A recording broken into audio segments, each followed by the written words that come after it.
மக்களே, எப்படி இருக்கீங்க? நல்லா இருக்கீங்களா? இன்றைக்கி என்ன பார்க்க போகிறோமா, சொரக்காய் கூட்டு எப்படி செய்வது பாருங்கள். இந்த மாதிரி சின்னசாக நல்லா கட் பண்ணி மேலே இருக்கிற தோல் சீவிட்டு உள்ளே இருக்கிறதெல்லாம் எடுத்துகிட்டு நல்லா சின்னசாக இந்த மாதிரி கட் பண்ணி எடுத்துக்கணும். இந்த மாதிரி கட் பண்ணி எடுத்துக்கணும். தக்காளி இந்த மாதிரி சின்னசாக கட் பண்ணி எடுத்துக்கணும். வெங்காயம், பூண்டு, கொத்தமல்லி, கறிவேப்பிலை பாருங்கள், இந்த மாதிரி வறுத்து எடுத்துக்கணும். கலக்காய் இது லாஸ்ட்டில் தான் தேவைப்படும், இப்போதைக்கு இல்லை. இந்த மாதிரி எல்லாம் ரெடி பண்ணி வச்சுக்கணும். எப்படி செய்யவும் பார்க்கலாம் வாங்க. எண்ணெய் வானிலை சூரிய எண்ணெய் ஊற்றலாம்.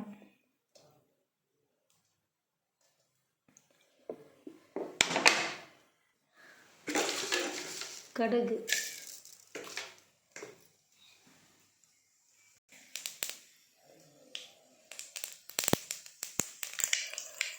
பூண்டு,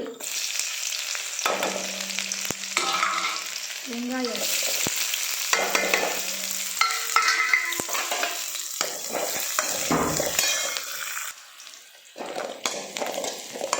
நல்லா பச்சை வாசனை போயிடுச்சு. இந்த மாதிரி பச்சை வாசனை போகணும். கறிவேப்பிலை என்கிட்ட காஞ்சிட்டு தான் இருக்குது, அதனால இது நல்லா வறுத்து பின்னாடி தான் போடுவேன். பச்சை இருந்தால் முன்னாடியே போடணும். இது காஞ்சி இருக்குல்ல, அதனால நல்லா வறுத்து பின்னாடி போடலாம்.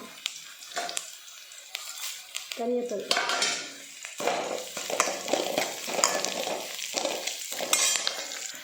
அதுக்கு அடுத்தது சொரக்காய்,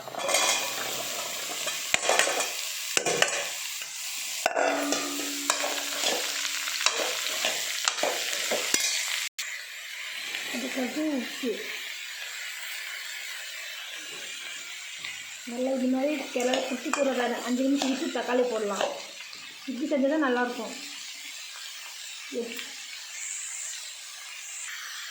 சில பேர் நினைப்பீங்க தக்காளி போட்டு நல்லா வறுத்து பின்னப்போ டேஸ்ட்டோடு நினைப்பீங்க. அந்த மாதிரிலாம் கிடையாது. இந்த மாதிரி செஞ்சால் தான் நல்லாயிருக்கும்.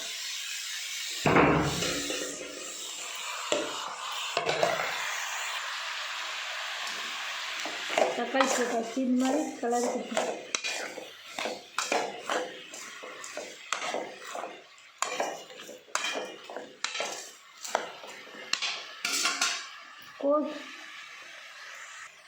சொரக்காய் முத்தலைன்னா குக்கரில் ஒரு விசில் வச்சுக்கலாம். இது எலசாக இருக்கிறதுனால நான் பானியில் வச்சுட்டேன். சீக்கிரமாக வெந்துடும். முத்தலைன்னா குக்கரில் இப்போ வச்சா சீக்கிரமாக வெந்துடும். ஒரு விசில் விட்டுமோனா நல்லாயிருக்கும். நான் தம்பிக்கு லேட் ஆகுது ஸ்கூலுக்குன்னு சொல்லிட்டு நான் குக்கர் தான் போட போகிறேன். இப்போது எலசாக தான் இருக்கும். குக்கர் போட்டால் சீக்கிரமாகும். ரொம்ப வச்சுட்டோம்னா கொலன்னு ஆகிடும் குக்கரில். எனக்கு தெரிஞ்சு டைம் இருக்கிறவங்க பாத்திரத்தில் செய்கிறது தான் நல்லது. ரொம்ப கொலன்னு இருக்கும், நல்லா இருக்காது. அது தெரிஞ்சால் மட்டும்தான் குக்கரில் வைக்கணும். குக்கரில் வச்சுட்டிங்கன்னா ரொம்ப கொலன்னு ஆகிடுச்சு, நல்லா இருக்காது. சமையல் சேர்ந்து எப்படின்னு தெரியும். தெரியாதவங்க இந்த மாதிரி செஞ்சோம்னா சரியாக வராது.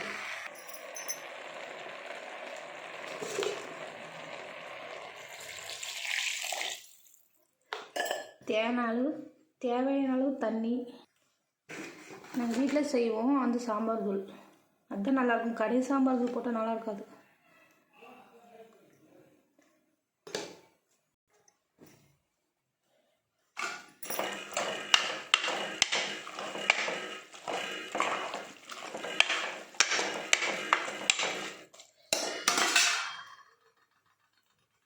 தம்பிக்கு ஸ்கூல் டைம் ஆயிடுச்சு, சரியாக சொல்ல முடியல.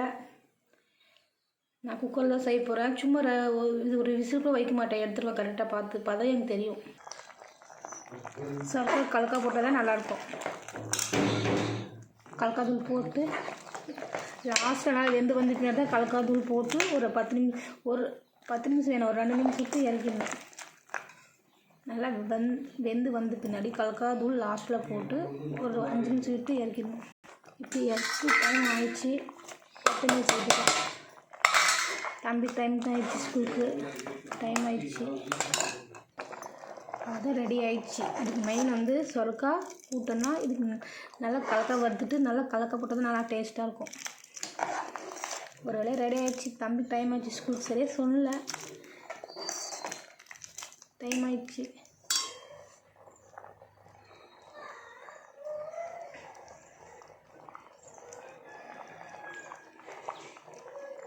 காலையில் வீடியோ எடுத்தேன், டைம் ஆயிடுச்சு. ஏதோ ஒரு அளவுக்கு சொன்னேன், டைம் ஆயிடுச்சு. ஓகே, பாய் மக்களே. லைக் பண்ணுங்கள், சப்போர்ட் பண்ணுங்கள்.